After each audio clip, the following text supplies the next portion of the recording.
Bun venit la cea de-a 6-a parte a acestui program. Vă prezentăm opiniile doctorului James Dobson, autor al unor cărți de succes despre familie, printre care și al cărții Îndrăzniți să disciplinați, care a atins un tiraj de peste 1 milion de exemplare. Programele pe care le-ați văzut, ca și cel ce urmează, au fost înregistrate pe casete în cursul unui seminar la nivel de oraș în San Antonio, Texas. Primele 2 părți au fost consacrate problemelor de disciplină, a 3-a a tratat despre educația creștină. A 4-a și a 5-a s-au referit la furtunile adolescenței. Acum ne îndreptăm atenția spre ultima seară a seminarului, în cursul căruia doctorul Dobson a abordat tema propriu-zisă a acestui seminar, analizând problemele tratate în cartea sa Ce doresc soțiile să știe soților despre o femeie, al cărui subiect este depresiunea la femei. Să-l urmărim împreună pe doctorul James Dobson în San Antonio, Texas.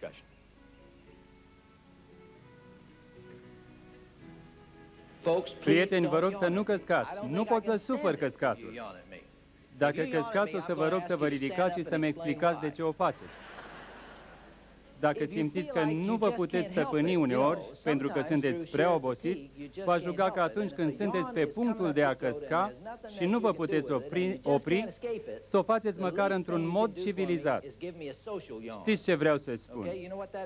Înseamnă să strângeți din dinți și să încercați să-i dați drumul prin ochi. Asta da, accept. O să vă țin treji cât mă pricep mai bine. Poate cu tot atâta pricepere cât a avut aruncătorul acela de disc care se uita cruciș. N-a bătut el prea multe recorduri, dar toți au fost cu ochii pe el.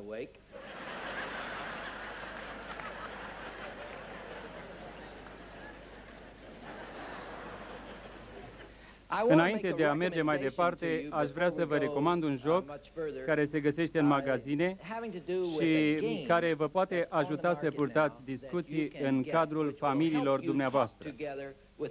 Nu este un joc pus la punct de mine. Singura mea contribuție este că l-am recomandat. Are numele meu pe el. Nu am niciun câștig din aceasta. N-a fost inventat la sugestia mea. Nu urmăresc să-i fac reclamă. Cred însă în valoarea acestui joc și cred că și dumneavoastră o să-i cunoașteți utilitatea. Se numește Joc Curios sau Spune Adevărul.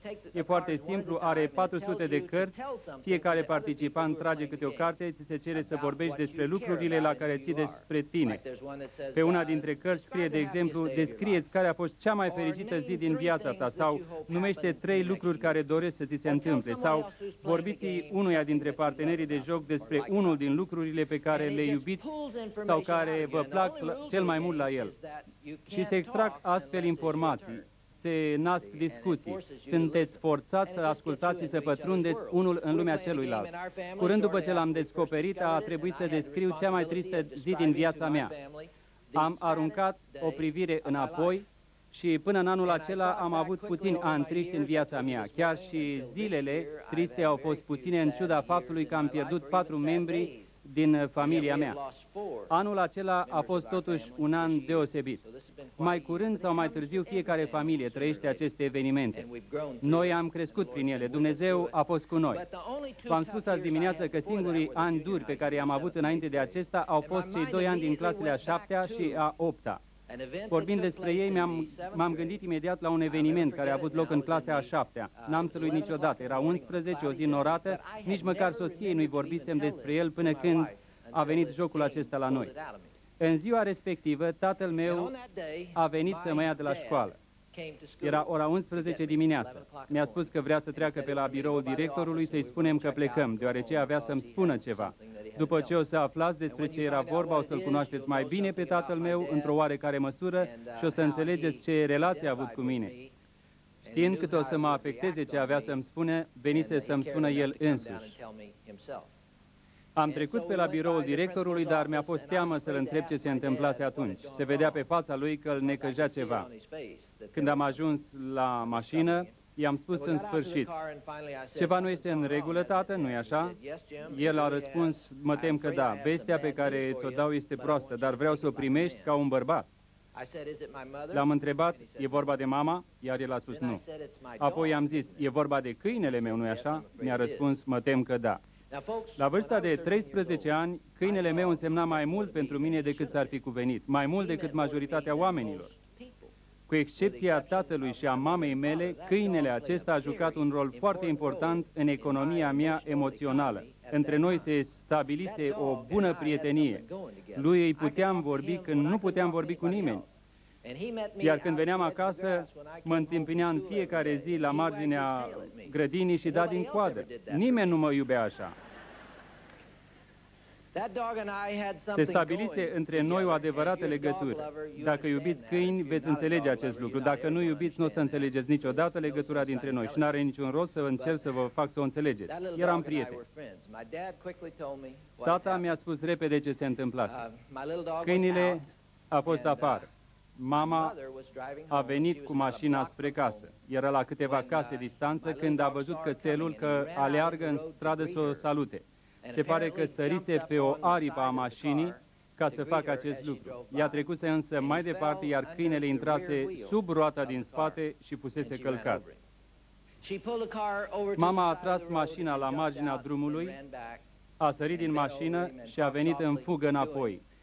S-a plecat deasupra lui, i-a vorbit cu blândețe, dar el nu i-a mai răspuns la salut, pentru că murise. Se târâse până la marginea drumului, apoi revenise în drum, dar nu se mai mișcase pentru că paralizase. Nu mai putuse să-i sară în întâmpinare cum făcea de obicei, dar își rotise ochișorii și ridicase în sus să vadă cine era. Când o văzuse, dăduse din coadă și continuase să dea din coadă până în ultima clipă. Cred că în clipa când tata mi-a relatat acest lucru, am simțit că mor. Durerea s-a urcat în gât, mi s-a pus un nod imens acolo, nu puteam să înghit, nu puteam să respir. Voiam să fug. Probabil mulți dintre dumneavoastră ați avut de suferit mai mult la vârsta aceea, prin pierderea părinților, de exemplu. Pentru mine însă, momentul acela a fost de o foarte mare intensitate. Ne-am dus acasă. Nu m-am mai dus la școală în ziua aceea și nu mi-amintesc cum am petrecut restul zilei. Îmi amintesc totuși că am scris un poem dedicat câinelui meu, pe care nu o să vi-l citesc acum. L-am îngropat în aceeași zi. Îmi amintesc că era spre sfârșitul zilei. Propriu zis, nu mi-amintesc doar acest eveniment.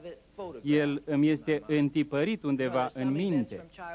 Sunt unele evenimente din copilărie de la care avem fotografii. Eu păstrez imagini color în mintea mea despre acel moment, petrecut în spatele casei, înapoi a vicei de vie. Soarele era la apus când i-am săpat groapa. Știu precis că era spre apus, căci toți în imaginea mea aveau privirea aceea melancolică. L-am pus în groapă și înainte de a-l acoperi, am băgat mâna în buzunar, am scos o monedă pe care o aveam acolo și i-am pus-o pe blana însângerată de pe piept. Azi, n-aș ști să spun de ce am făcut acest gest. Aș spune doar că, în felul meu copilăresc, îi spuneam că îl iubeam. Tatăl meu, care îmi spusese mai devreme că vroia să mă port ca un bărbat, s-a ghemuit undeva acolo ca un copil, plângând după vița de vie. Cred că aceasta a fost cea mai tristă zi din viața mea, până anul acesta. De ce? Oare pentru că evenimentul a fost deosebit de important? Nu, n-a fost deloc important. Am suferit pierderi mai mari de atunci, am avut evenimente mult mai importante. De ce oare să fie aceea zi grea? Răspunsul este acesta. Vârsta de 13 ani este un prag de vulnerabilitate emoțională. Vedeți, dumneavoastră, adolescentul trăiește totul supradimensionat. Lucrurile minunate sunt fantastice, de necrezut, călătoria la mare, căpșunile, pepenele, toate lucrurile bune sunt minunate. Căderile sunt înfiorătoare. Nu o să mai trăiesc până mâine dimineață. Helen nu m-a invitat la reuniunea ei. Ți se închid toate drumurile, urcușurile și coborâșurile dobândesc deci dimensiuni exagerate. V-am relatat acest eveniment din două motive. Mai întâi, vă recomand acest joc, deoarece scoate la iveală astfel de informații din dumneavoastră, vă determină să vorbiți despre ele. Apoi, pentru a vă reaminti despre acea trăsătură a adolescenței despre care am vorbit azi dimineață. Cred că se cuvine să avem răbdare tare când copiii noștri reacționează excesiv la lucrurile despre care știm că nu sunt chiar atât de importante, căci și noi ne-am purtat probabil la fel. De fapt, nu am înțeles cât mă tulbură istorioara aceea atunci când am spus-o pentru prima dată alor mei. Peste câteva zile însă înregistram benzile pentru intrarea în adolescență și m-am gândit că ar fi bine să povestesc totul așa cum am făcut și în fața familiei, pentru a-i face pe copii să înțeleagă ce simt ei la adolescență, cum îi afectează suișurile și coborâșurile și așa mai departe. Am luat casetofonul, am imprimat-o și a doua zi m-am dus cu ea la spital. Aveam pe atunci, prieteni, cea mai sensibilă secretară de pe pământ. Nu numai eu gândeam așa despre ea, și ea avea aceeași părere. Spunea că era așa de sensibilă că plângea când se deschidea un magazin. Am luat deci caseta cu mine și fără să mă gândesc am trecut pe lângă biroul ei și am pus-o pe masă spunându-i: Jean, ia ascultă tu caseta asta și spune-mi părerea ta despre ea. Peste câteva minute am auzit-o bocind amarnic. Ca să nu mai spun că toată ziua n-a mai fost bună de nimic. Vă recomand deci acest joc. Sper că o să-l găsiți folositor. La această ultimă întâlnire doresc să vă vorbesc însă foarte rapid despre ce-și doresc soțiile să știe soții lor despre o femeie. Mai exact de problema depresiunii nervoase la femei. Starea este tot mai răspândită în zilele noastre. Poate v-ați dat deja de seama de lucrul acesta. Toți cei care ne-am ocupat de viața de familie am constatat incidența sporită a acestor cazuri chiar în ultimii 10 ani, chiar în ultimii 5 și chiar în anul de față. Deceniul al 6-lea a fost etichetat drept deceniul anxietății și al stresului. Cei doi termeni descriu stările nervoase predominante în epoca aceea. Deceniul 8 este cunoscut deja drept... Opa, am văzut pe cineva căscând. Iertați-mă, dar mi-am pierdut șirul gândurilor. Am denumit acest deceniu perioada depresiunilor, mai ales având în minte femeile. Auzisem despre asta în situațiile când se cereau sfaturi profesionale la seminarii și în alte locuri. Atât de des încât a început să mă intereseze cauzele acelei stări. Cum apare depresia? Ce o provoacă? Am trecut pe un chestionar 10 surse ale acestei stări despre care auzisem în repetate rânduri când mi se ceruse sfatul și l-am dat apoi la peste 10.000 de femei cerându-le să scrie cele 10 surse în ordinea influenței exercitate de ele asupra propriilor lor vieți, de la numărul 1 până la numărul 10. Chestionarul nu satisface rigorile științifice, nu vi-l ofer ca pe un studiu științific. Îl folosesc doar ca pe un mic instrument pentru a-mi exprima probabil propriile mele înclinații, lucruri pe care le credeam deja în ceea ce privește sursele depresiunii. Este totuși interesant să observăm ierarhia stabilită de femei. Permiteți-mi să vă citesc mai întâi aceste 10 surse. Doresc să fac acest lucru foarte repede. Cei care vor să le noteze pot să stenografieze în mare grabă. Vi le voi prezenta, deci, nu în ordinea în care au fost completate, ci în ordinea în care au apărut în chestionarul pe care l-am dat acelor femei. Numărul 1. Lipsa iubirii romantice în căsnicie. Numărul 2. Conflicte cu socrii. Numărul 3. O proastă părere despre sine. Numărul 4. Probleme cu copiii.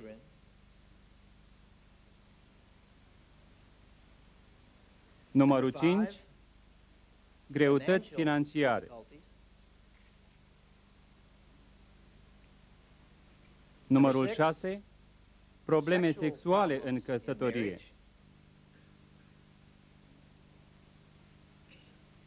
Numărul 7. Probleme fiziologice și tulburări menstruale.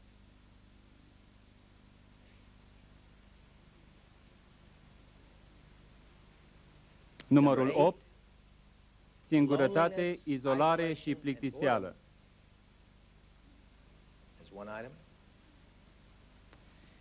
Numărul 9.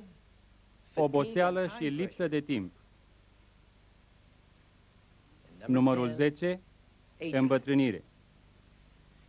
Acești 10 factori constituie și cuprinsul cărții Ce ar dori soțiile lor să știe soții despre o femeie.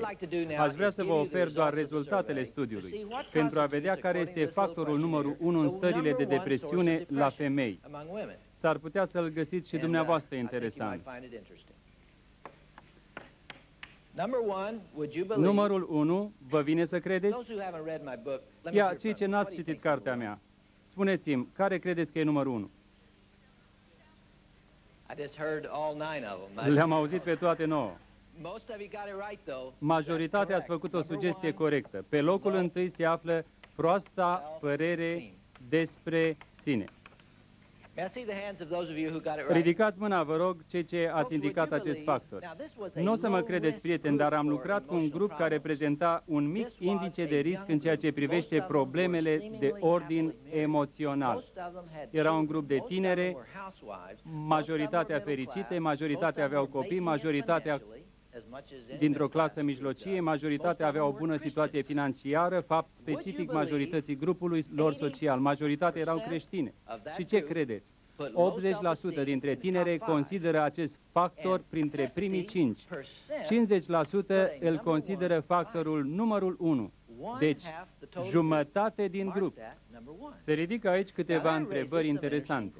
Care sunt aspectele culturii noastre, ale sistemului nostru de valori și ce se întâmplă în lumea femeilor de atâtea dintre ele încearcă o dezamăgire atât de puternică referitor la ceea ce sunt, ce simt și cât de valoroase se consideră?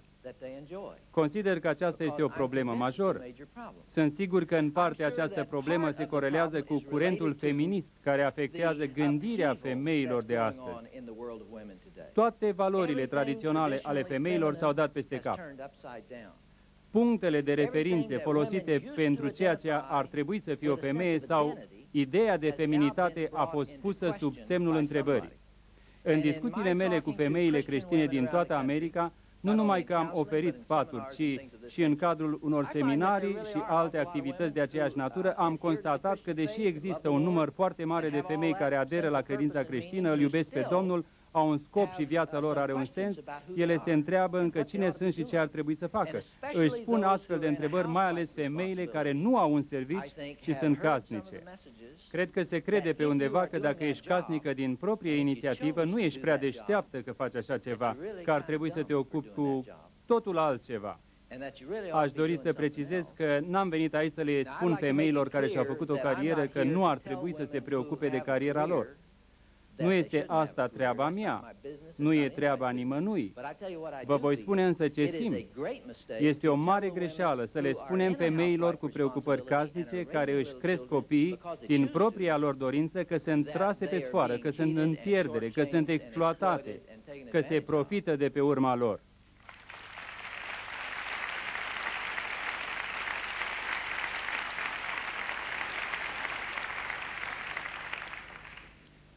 Cred că o femeie are dreptul să aleagă cum dorește, numai că trebuie să îngrijească cineva de copiii mici.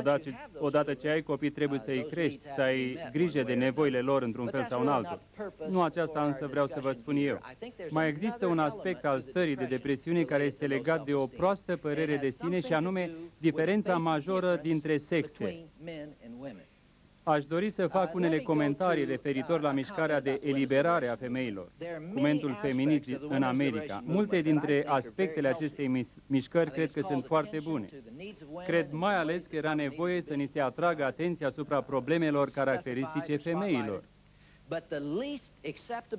După părerea mea însă, teza cea mai puțin acceptabilă a acestei mișcări este noțiunea, pe care se bate multă monedă acum, că exceptând capacitatea de a da naștere la copii, cele două sexe sunt identice. Aceasta este o absurditate.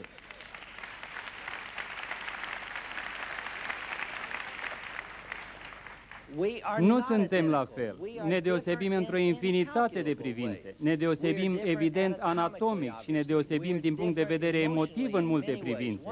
Femeile au un ciclu menstrual, băieții nu au. Aceasta influențează comportamentul și nivelele de energie în cursul lunii. Ne deosebim sexual. Am mai vorbit despre asta mai înainte, o să mai vorbim din nou peste un minut. Ne deosebim biochimic și în multe privințe.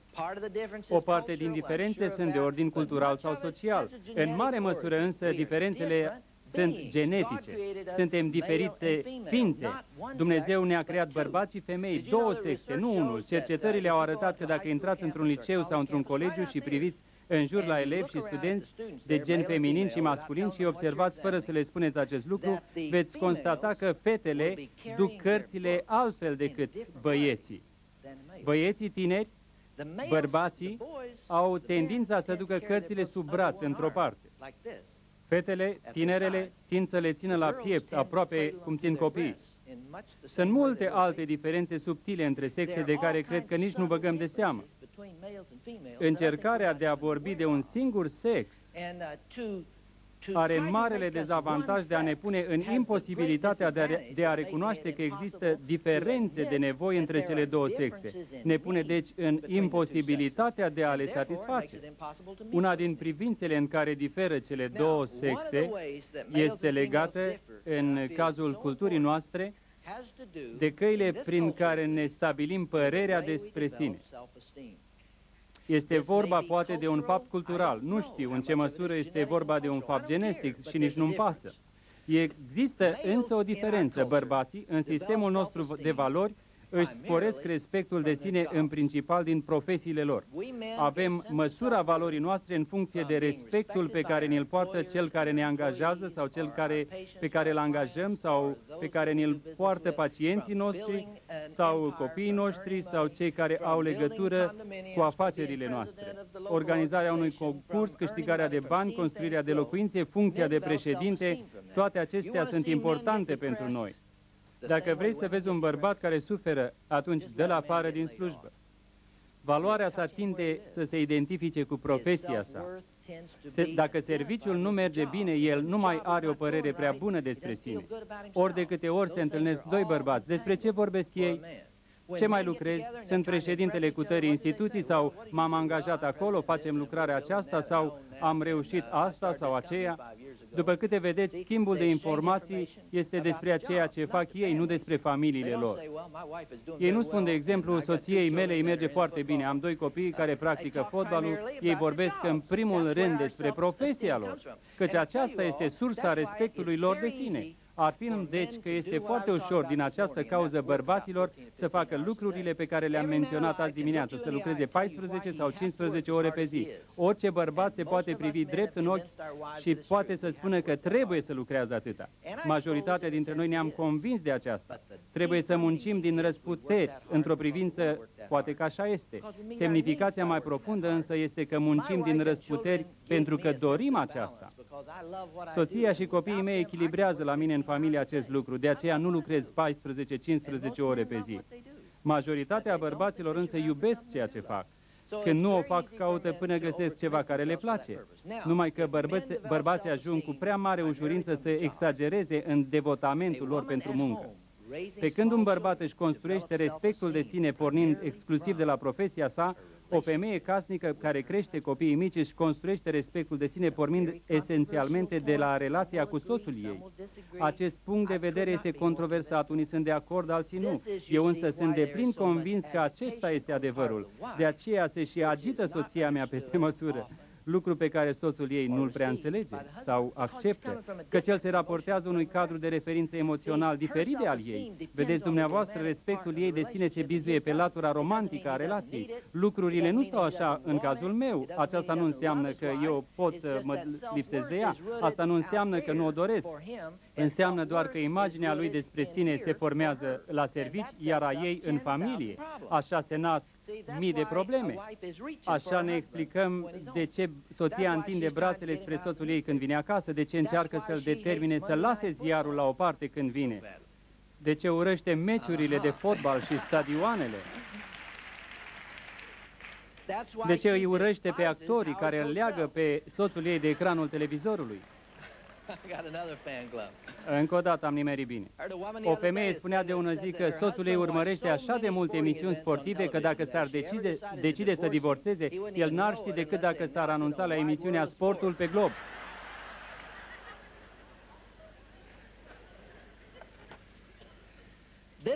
Tot din această cauză, aniversarea căsătoriei este mai importantă pentru ea decât pentru el. și îl omoară dacă uite. Vom avea multe să ne spunem. În această privință, tensiunea dintre bărbați și femei este foarte mare. Am să vă spun ceva interesant. Toată discuția aceasta, pornită aseară, ar putea fi un dezastru pentru mine. Vorbesc serios. Tensiunea în legătură cu acest subiect este așa de mare că atât soții cât și soțiile o simt. Ea pătrunde până și în aula noastră. Când mă adresez bărbaților pe această temă, ei clipesc și se întreabă oare ce vreau să spun. Când mă adresez femeilor pe această temă, fără ca să fie vreun bărbat de față, este ca și cum aș da foc la benzină. Diferența de perspectivă este imensă. Pentru o femeie, latura romantică a relației nu este doar bagatelă, ea este esențială, mai ales când urmează să stea acasă și să crească copiii mici. Ea poate realiza acest lucru și poate continua să fie o prezență vie din punct de vedere emoțional, numai dacă relația lor are adâncime. Bun, să trecem mai departe. Acum înțelegeți de ce bărbatul este mulțumit să realizeze un fel de camaraderie ca între oameni de afaceri într-o căsnicie. Nu bărbații vin să-mi spună, căsnicia aceasta mă scoate din minți. Așa ceva nu se întâmplă prea des. Femeile, în schimb, vin și afirmă acest lucru, după care apare soțul și îmi spune, nu știu ce vrea femeia asta. I-am luat mașină de spălat vase.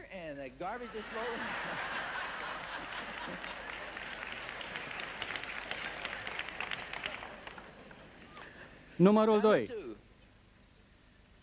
La sfârșitul acestei conferințe, cred că o să iau la fugă. Numărul 2.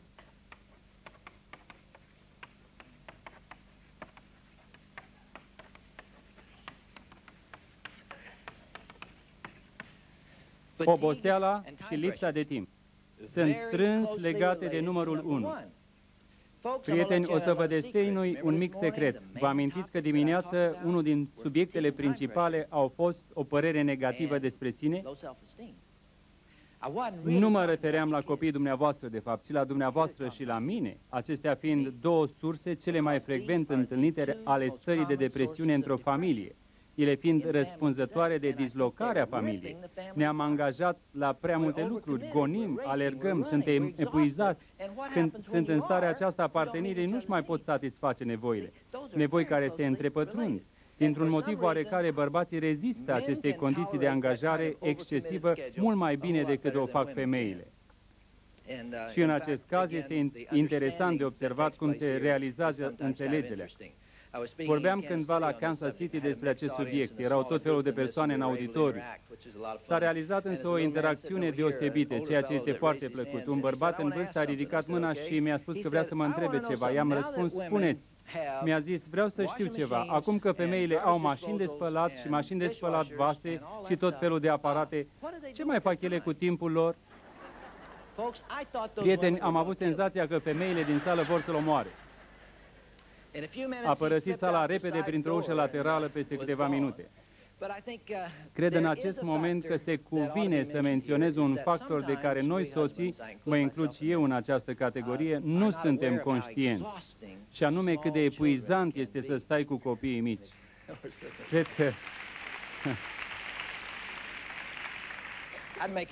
Cred că are și un bun politician din mine. Eu unul nu am fost prea conștient de acest lucru. Într-o anumită perioadă a vieții mele chiar nu am fost conștient deloc. Am trăit însă o experiență care m-a făcut să-l înțeleg. În 1973 m-am dus împreună cu Shirley în Colorado. Răspundeam de organizarea unei conferințe medicale care urmea să înceapă acolo. Iar, deși eram ocupat, Shirley s-a găsit tocmai atunci să-și rupă piciorul. Câtă lipsă de atenție, câtă lipsă de participare. Trebuie să vă spun că este mult mai dureros să treci printr-o asemenea experiență decât se spune de obicei. Noi ne-am chinuit foarte mult. Shirley a stat de 7 sau 8 zile în spital. Doctorii credeau că are un cheag de sânge pe plămâni. A fost un adevărat chin să o duc acasă. Am suferit enorm. Trebuia să merg în față, iar ea mergea încet, trăgând după sine piciorul de gips, ceea ce era foarte umilitor. Când am ajuns acasă, am avut ocazia să lipsesc de la servici și timp de aproape 2 săptămâni să fac tot ce făcea ea. Credeți-mă că am descoperit ceva despre iarba din curtea vecinului. Am descoperit nu numai că e uscată, dar că e și necomestibilă. Ryan avea 2 ani, Denei avea 7. Ryan era bine dezvoltat. Chiar în prima zi, la 6 dimineața, m-am trezit în țipetele lui, deși nu mă trezesc ușor dimineața. Nici azi dimineață, nici atunci. M-a trezit după o zi grea în care o adusesem pe Shirley acasă. Eram epuizat, era 6 dimineața. Nu știam pe ce lume eram. El urla în cealaltă parte a casei. Am orbecăit până în camera lui. Ușa era închisă și el plângea. Am ajuns acolo, am împins ușa, iar el a încetat imediat să plângă. Și mi-a spus vesel: "Este gata masa?"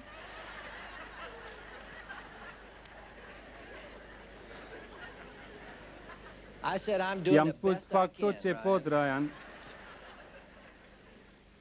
M-am dus la bucătărie să încerc să le pregătesc copiilor ceva de mâncare. Stam și mă uitam prin dulapuri, sperând să-mi cadă în brațe ceva ce se putea pregăti ușor și rapid, dorind în sinea mea să mă bag iar în pat și să adorm la loc.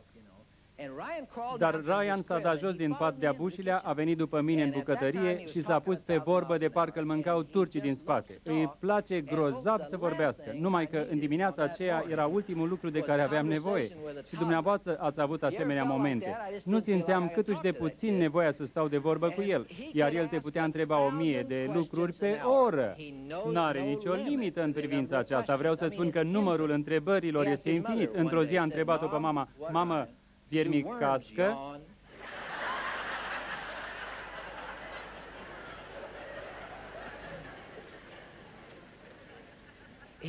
Așa că s-a pornit să mă întrebe și pe mine: "Mâncăm costiță? De ce nu e turnat laptele? E micul dejun gata?" Eu îl ignoram, n-aveam chef să-i vorbesc. Mă durea capul, mă tot uitam prin dulapuri, îmi pusese încă 20 sau 40 de întrebări până să capete un răspuns. M-am plasat însă la timp pe aceeași undă cu el ca să-l aud mârâind exasperat. Își încrucișase brațele și spunea: "Încep să mă plictisești."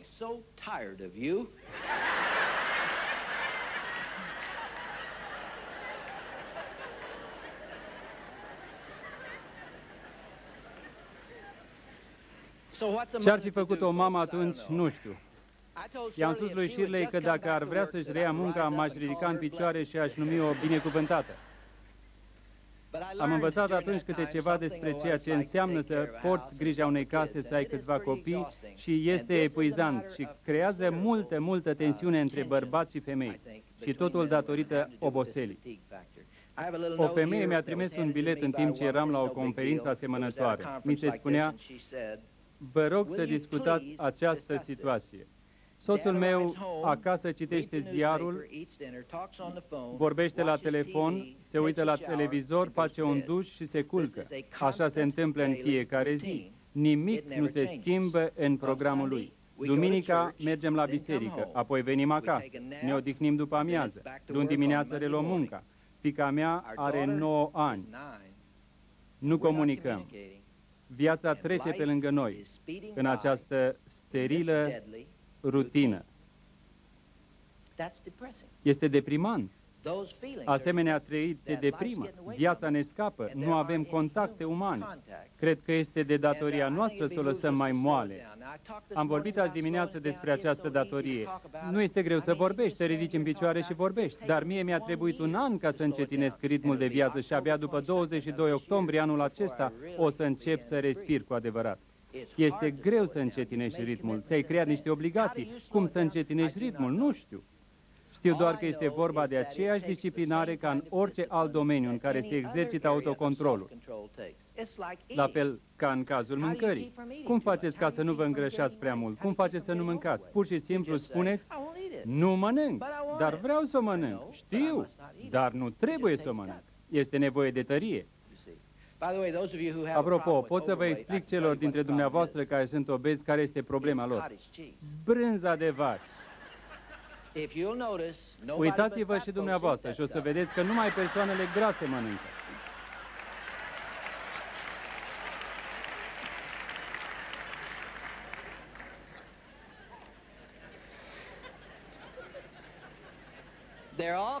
S-au tipărit tot felul de cărți în care vi se spune că puteți să mâncați tot ce doriți fără să vă îngrășați. Dar nu este adevărat. Vi se spune că puteți să mâncați cât șapte, nu o să aibă niciun efect. Dar dacă mâncați cât șapte, o să arătați cât șapte. Nu puteți face acest lucru. Este nevoie de disciplină. S-a întâmplat în viața mea să fiu slab la acest capitol. Nu-mi place să vorbesc despre perioada aceea. Atunci am trecut peste tot ceea ce cred în această privință. În alte împrejurări n-am fost așa de slab. Prefer să vă împărtășesc aceste experiențe. Acum un an, în ianuarie, am consimțit să scriu Copilul încăpățânat pentru societatea Tyndale. M-au abordat și mi-au spus că doreau să scoată cartea în vară, odată cu conferința distribuitorilor de carte creștină. Dacă nu o terminam până atunci, mai trecea un an până o puteau prezenta iarăși. Cel mai târziu o puteam pregăti pentru tipar dacă o înmânam până la 15 aprilie. Le-am spus că o să mă mișc foarte repede în acest caz, dar că o să fac tot ce să pot. Mi-am fixat o programare strictă de 4 pagini pe zi. Asta înseamnă un program foarte bun pentru mine. Nu știu cât de repede scrieți dumneavoastră, pentru mine este însă un ritm alert. În cazul meu, când am terminat de scris, nimeni nu mai intervine în text. Mi-am făcut un grafic pe care îl completam la zi. Am scris cele 4 pagini la zi pe tot parcursul lunii ianuarie și a lunii februarie. La sfârșitul lunii mă țineam încă de plan, dar au intervenit angajamente suplimentare. A trebuit să mă deplasez la sfârșit de săptămână de câteva ori în diferite locuri. Una din deplasări, cea de la mijloc, era foarte importantă pentru familia mea, căci plecasem cu o săptămână în urmă, aveam să plec și peste o altă săptămână, așa că am rezervat pe cea de la mijloc pentru familie. Evenimentele însă m-au luat prin surprindere. Sâmbătă au intervenit niște obligații pe care nu le știam. Duminică dimineața am ținut școala duminicală, păstorul mi-a luat un interviu în prezența peste 1000 de oameni seara în biserică, așa că a trecut săptămâna. Aceasta a însemnat 3 asemenea sfârșituri de săptămână plus 6 zile înainte și după, când nu ținusem legătura cu familia. Mi-am chemat secretara, care este și astăzi aici. Apropo, unde e Sue? Die și Anita, unde sunteți? Oh, îmi pare bine că ați venit. Am sunat-o pe Sue și am rugat-o să contramandeze tot ce planificase pentru lunea următoare. A doua zi am spus lui Shirley să-și pună rochia ei ponosită, nu că toate sunt ponosite. I-am spus să-și spună niște haine de terfeleală și i-am spus unde o să ne ducem. Copiii erau la școală, ne-am urcat în mașină și ne-am dus într-o zonă din California care se numește Newport Beach, cea mai izolată porțiune de plajă pe care am descoperit-o eu. De fapt, în februarie nu este greu să găsești un loc de parcare acolo. În locul pe care l-am găsit noi, stâncile ieșeau afară din apă, creând un fel de potecă. Ne-am îndreptat spre locul cel mai îndepărtat, la colț, eram înconjurați de valurile care se loveau de stânci și de sunetul lor. Am luat Biblia împreună, ne-am rugat cam o oră, am stat de vorbă cu Dumnezeu, am stat de vorbă unul cu celălalt, ne-am scos calendarele, am vorbit despre ce făcusem, încotro ne îndreptam, ce vroiam să facem cu viețile noastre, ce nu vroiam să facem din ele. Am întrebat-o pe soția mea dacă avea nevoie să-mi spună ceva, cum nu putuse să-mi spună până atunci, și ea m-a întrebat același lucru. Am petrecut o oră și jumătate acolo, trăind bucuria simplă de a fi împreună. Vântul ne bătea în față, pescărușii zburau în jur. Ne-am reîntors pe plaja de nisip și am făcut o plimbare de 4-6 kilometri, ținându-ne de mână, bucurându-ne că suntem împreună. Restul zilei am vizitat micile magazine de acolo, stând de vorbă, stând de fapt împreună. Cred cu adevărat, Shirley cred că este de acord, că aceasta a fost ziua cea mai plină de semnificație din viața noastră de căsătorie. Am plătit însă pentru aceasta. Din cauza acestui eveniment am rămas în urmă cu planificarea la cartea mea. Apoi am pierdut motivația, căci nu mai puteam recupera oricum rămânerea în urmă. N-am terminat cartea până la 15 aprilie. N-am terminat-o decât pe 15 august. N-am mai putut fi tipărită pentru conferința distribuitorilor de carte creștină. Nu mi-am mai respectat termenul. A trebuit însă să mă întreb, și ce dacă?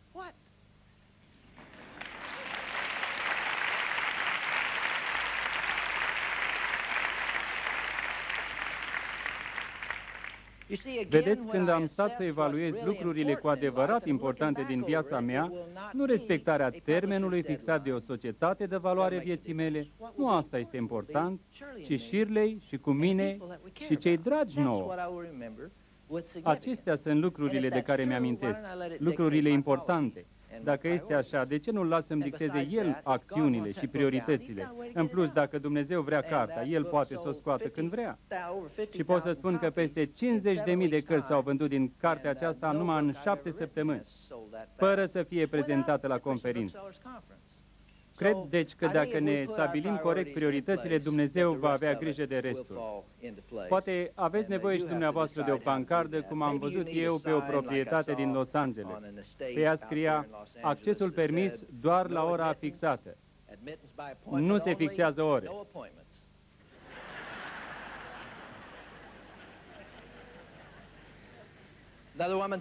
Sau cum a spus altcineva, de când am terminat-o, nu știu unde am pus-o. Prieteni, sunt și un colecționar de pancarde. Unii colecționează timbre, monede. Eu colecționez pancarde. Sunt fascinante. O placardă ca aceea de mai sus vă vorbește despre cei care au scris-o. Lucru care mă interesează. Dacă aveți pancarde ca acestea, vă rog să mi le dați. Dintre toate pancardele pe care le am, îmi place cel mai mult una pusă pe gardul unei mănăstiri din Sfânta Maria, California, pe care este scris trecerea oprită. Cei ce trec vor fi urmăriți și pedepsiți cu toată asprimea legii. Semnează surorile milei.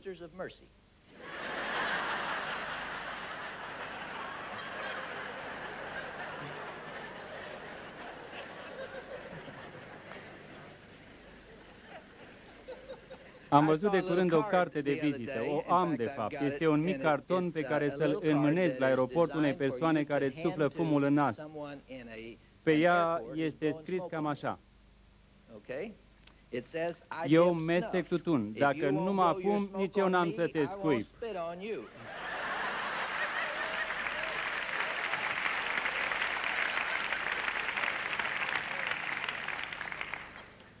Ați văzut, desigur, mulțimea de plancarde dintr-o poștă.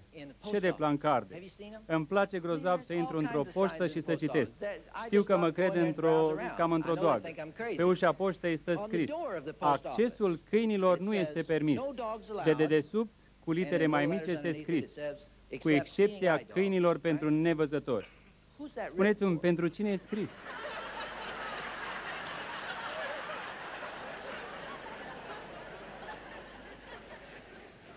Orbul nu vede, iar câinele nu poate citi.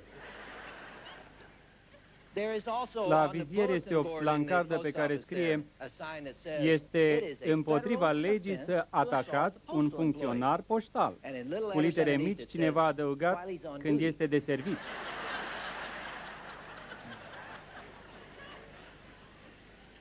Îl poți deci ucide în timpul liber. Bun, acum numărul 3 și 4. Ce repede trece timpul.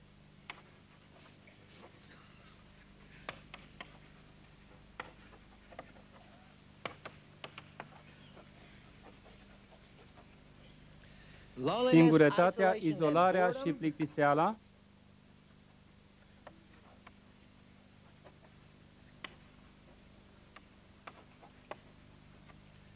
Lipsa iubirii romantice în căsnicie. Ele se corelează și nu este lipsit de interes acest lucru. Prieteni, doresc să înțelegeți asta. Cei 10 factori nu reprezintă 10 surse individuale de depresiune, ci doar manifestări diferite ale aceleiași surse de depresiune, care este eșecul relației dintre soț și soție. Nu vedeți legătura dintre ele? Oboseala și lipsa de timp. Nu se cunosc, nu le pasă unora de ceilalți. Rezultatul? Desconsiderare, ceea ce înseamnă depresiune cu majuscule. De fapt, o treime din grup clasează desconsiderarea, singurătatea, izolarea, plictiseala și absența elementului romantic pe primele 5 locuri. Ce înseamnă asta? Singurătate, oboseală și plictiseală înseamnă n-am niciun prieten. Desconsiderare înseamnă nu-mi place de mine.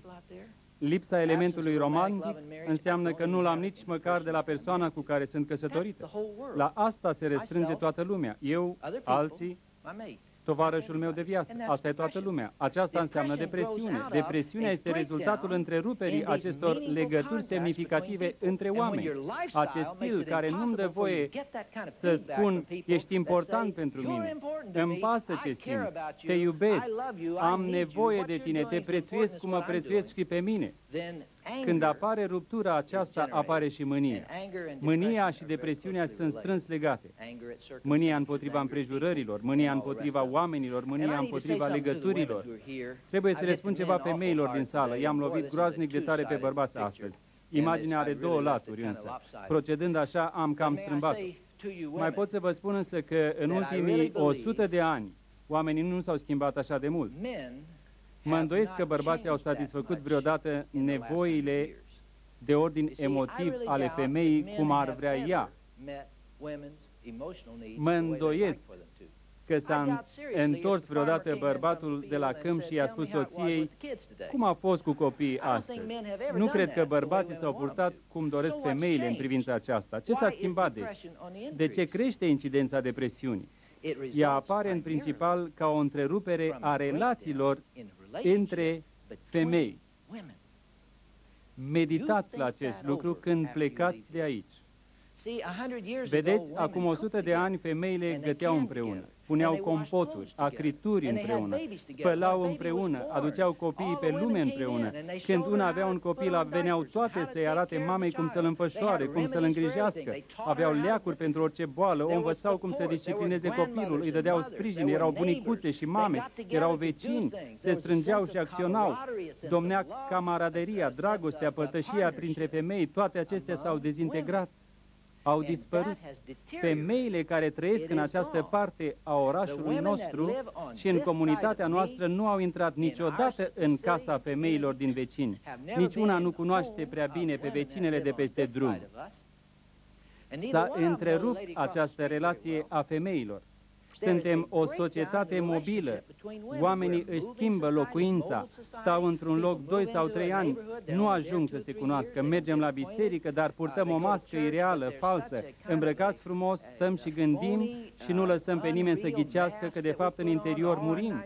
Oamenii nu-și satisfac de fapt nevoile unii altora. Cred că unul din răspunsuri în problema depresiunii este că femeile să își facă cunoscută lumea lor una alteia, să se strângă și să formeze grupuri de sprijin, nu doar grupuri pentru studierea Bibliei, deși creșterea numărului acestor grupuri constituie și ea o explicație.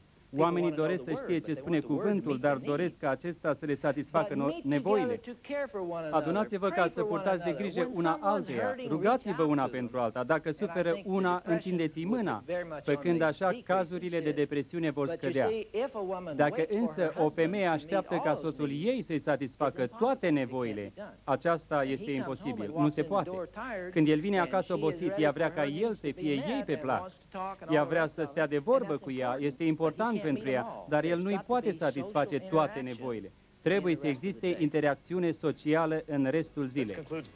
Cu aceasta am ajuns la sfârșitul acestei conferințe. Sperăm că veți continua să meditați la ideile expuse de doctorul James Dobson. Vă rugăm să împărtășiți conținutul acestor casete și cu alții. Mulțumim pentru atenție!